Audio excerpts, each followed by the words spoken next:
Digital भानगड. भारतात cricket हा केवळ एक खेळ नाही, तर तो एकाच वेळी 140 कोटी हृदयांना जोडणारा एक जिवंत श्वास आहे. या ठिकाणी जेव्हा टीम इंडिया मैदानात उतरते, तेव्हा अख्खा देश आपला श्वास रोखून टीव्ही स्क्रीनला खेळतो. विजय मिळाला की दिवाळी साजरी होते आणि पराभवानं संपूर्ण देश एका रात्रीत शांत होतो. क्रिकेट हा इथला धर्म आहे आणि खेळाडू हे या ठिकाणचे देव. पण विचार करा, अवघ्या 3 महिन्यांपूर्वी ज्याने देशाला विश्वविजेता पदाचा सर्वोच्च आनंद मिळवून दिला, त्या राजाला एका रात्रीत सिंहासनावरून खाली खेचलं जातं आणि ज्या खेळाडूला 2.5 वर्ष T20 संघात साधं स्थानही मिळालं नव्हतं, तो थेट टीम इंडियाचा नवा सुलतान बनून परततो. सूर्यकुमार यादवचा थेट पत्ता कट आणि श्रेयस अय्यरकडे थेट भारतीय संघाची धुरा.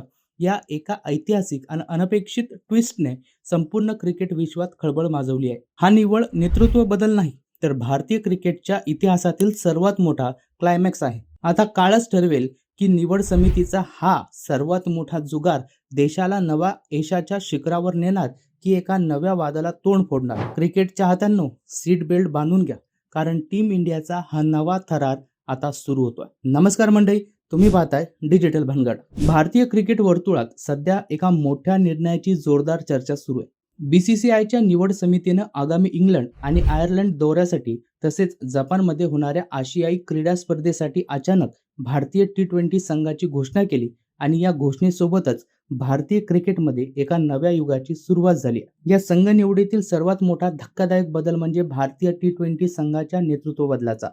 अवघ्या 3 महिन्यांपूर्वी भारताला T20 वर्ल्ड कप जिंकून देणाऱ्या सूर्यकुमार यादवला अचानक कर्णधार पदावरून आणि संघातूनही डच्चू देण्यात आलाय, तर त्याच्या जागी मधल्या फळीतील फलंदाज श्रेयस अय्यरची थेट कर्णधार म्हणून नियुक्ती करण्यात आली आहे. यासोबतच युवा फलंदाज तिलक वर्माकडे उपकर्णधार पदाची जबाबदारी सोपवण्यात आली आहे. या निर्णयानं अनेकांच्या भुवया उंचावल्या गेल्या आहेत, कारण श्रेयस अय्यर गेल्या 2.5 वर्षापासून भारतासाठी एकही आंतरराष्ट्रीय T20 सामना खेळलेला नाही. तो शेवटचा डिसेंबर 2023 मध्ये ऑस्ट्रेलिया विरुद्ध मैदानात उतरला होता. त्यानंतर या वर्षाच्या सुरुवातीला जानेवारीत न्यूझीलंड विरुद्धच्या मालिकेत त्याचा संघात समावेश करण्यात आला होता. परंतु T20 वर्ल्ड कप 2026च्या मुख्य खेळाडूंना प्राधान्य देण्याच्या धोरणामुळे त्याला प्लेइंग 11 मध्ये स्थान मिळू शकले नव्हते. अशा स्थितीत 2.5 वर्ष या स्वरूपातून दूर राहिलेल्या खेळाडूचं संघात पुनरागमन तर होतेच, पण ते थेट कर्णधार म्हणून व्हावं, यामागे नेमकं गणित काय, असा प्रश्न चाहत्यांना पडणं साहजिकच आहे. याच प्रश्नाचं सविस्तर उत्तर आणि या धाडसी निर्णयामागची खरी कारणं मुख्य निवडकर्ता अजित आगरकर यांनी पत्रकार परिषदेत स्पष्टपणे दिली आहेत. अजित आगरकर यांनी श्रेयस अय्यरच्या नेतृत्वावर पूर्ण विश्वास दाखवत त्याच्या IPL मधील कर्णधार पदाच्या अनुभवाला या निवडीचं सर्वात मोठं कारण मानलं जात आहे. आगरकर म्हणाले की श्रेयस अय्यरनं गेल्या काही वर्षात IPLच्या वेगवेगळ्या फ्रँचायझीचं नेतृत्व करताना जी परिपक्वता दाखवली आहे, ती आपल्या सर्वांसमोर आहे. एकाच स्पर्धेत वेगवेगळ्या संघांना हाताळणं आणि त्यांना यशाच्या शिखरावर नेणं हे सोपं काम नसतं. श्रेयसने हे केवळ करून दाखवलं नाही, तर एका संघाला चॅम्पियन देखील बनवलंय. श्रेयस अय्यर हा IPLच्या इतिहासातील असा एकमेव कर्णधार आहे ज्यानं 3 वेगवेगळ्या संघांना अंतिम फेरीपर्यंत पोहोचवण्याचा पराक्रम केलाय.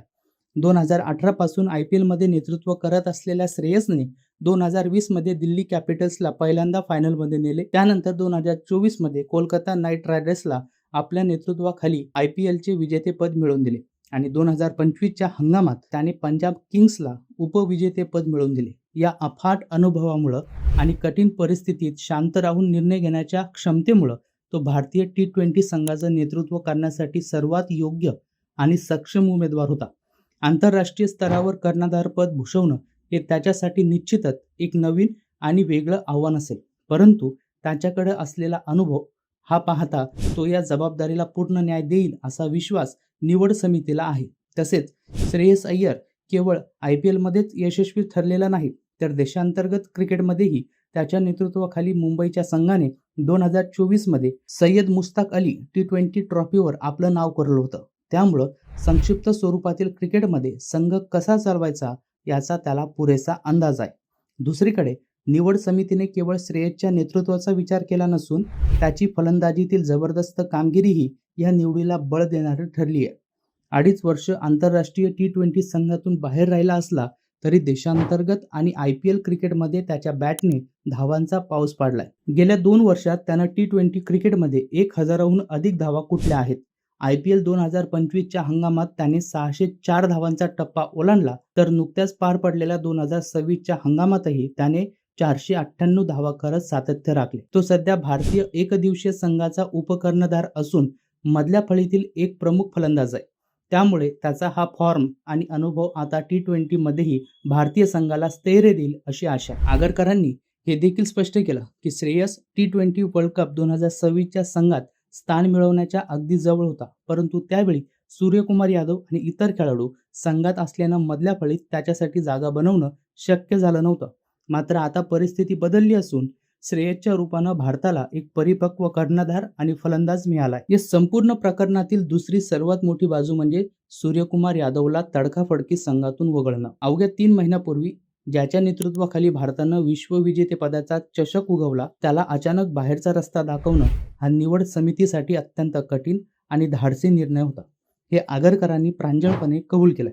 सूर्याला कर्णधार पदावरून हटवण्याबाबत बोलताना आगरकर म्हणाले की हा निर्णय घेताना निवड समितीमध्ये खूप मोठी आणि प्रदीर्घ चर्चा झाली. नुकताच वर्ल्ड कप जिंकलेला असल्यानं असा निर्णय घेणं सोपं नव्हतं, परंतु एक निवडकर्ता म्हणून आम्हाला वैयक्तिक यशापेक्षा भारतीय क्रिकेटच्या भविष्याचा आणि पुढच्या 2 वर्षाच्या रोडमॅपचा विचार करणं गरजेचं होतं. सूर्यकुमारचा अलीकडचा फॉर्म अत्यंत चिंताजनक राहिलाय.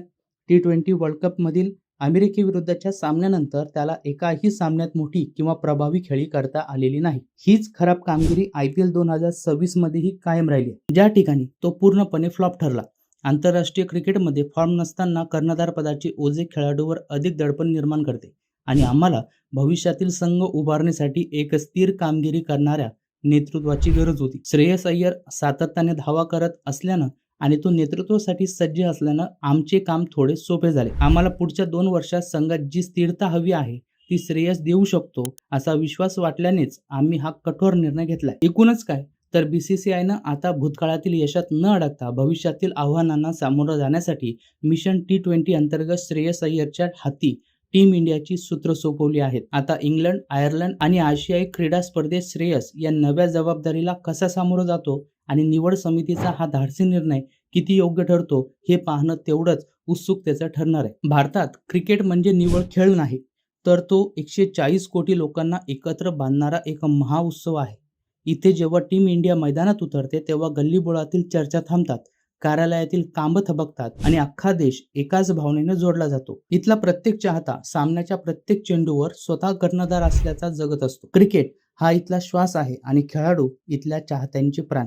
पण आता भारतीय क्रिकेटच्या इतिहासात एक असा थरारक क्लायमॅक्स आला आहे ज्याने प्रत्येक चाहत्याच्या काळजाचा ठोका चुकवला. अवघ्या 3 महिन्यांपूर्वी देशाला T20 विश्वविजेतेपदाचा सुवर्ण क्षण अनुभव देणारा किंग सूर्यकुमार यादव अचानक सिंहासनावरून पायउतार होतो आणि दुसरीकडे जो खेळाडू गेली 2.5 वर्ष T20च्या मुख्य प्रवाहातून पूर्णपणे बाहेर होता तो श्रेयस अय्यर थेट भारतीय संघाचा नवा सुलतान बनून परततो. हा निव्वळ बदल नाही, तर भारतीय क्रिकेटला हादरवून टाकणारा सर्वात मोठा ट्विस्ट आहे. एका बाजूला विश्वविजेत्याचा डच्चू आणि दुसऱ्या बाजूला 2.5 वर्षाच्या वनवासानंतर थेट कॅप्टन्सीची लॉटरी. BCCIचा हा मास्टर स्ट्रोक ठरणार की सर्वात मोठा जुगार. क्रिकेटच्या या महासंग्रामात आता एका नव्या आणि हाय व्होल्टेज अध्यायाची सुरुवात झाली. बाकी मंडळी, BCCIनं घेतलेल्या या निर्णयासंदर्भात तुम्हाला नेमकं काय वाटतं ते कमेंट करून नक्कीच कळवा आणि अशाच माहितीपूर्ण व्हिडिओसाठी आपल्या डिजिटल भानगड या YouTube चॅनलला सबस्क्राईब करायला विसरू नका. डिजिटल भानगड.